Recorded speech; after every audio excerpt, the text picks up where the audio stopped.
தடை இருந்தால்தான் வாழ்க்கை ருசியாகும்.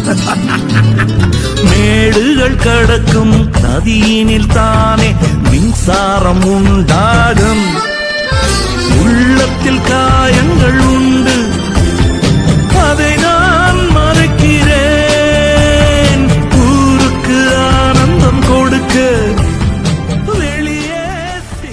என்னைக்குமே நாம வச்சுக்கோ, எல்லாரையும் ப்ளீஸ் பண்ண முடியாது. உலகத்துல எல்லாரும் சந்தோஷப்படுத்த நம்ம பிறக்கல, நம்மள சந்தோஷப்படுத்துறதுக்காக நம்ம போறோம். நம்ம சந்தோஷமா இருக்கலாம், நம்ம சந்தோஷத்தை பார்த்து மத்தவங்க யார் சந்தோஷமா இருக்காங்களோ அவங்க சந்தோஷமா இருக்காங்க.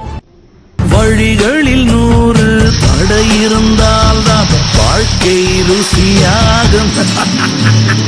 மேடுகள் கடக்கும் நதியினில் தானே மின்சாரம் உண்டாகும். உள்ளத்தில் காயங்கள் உண்டு,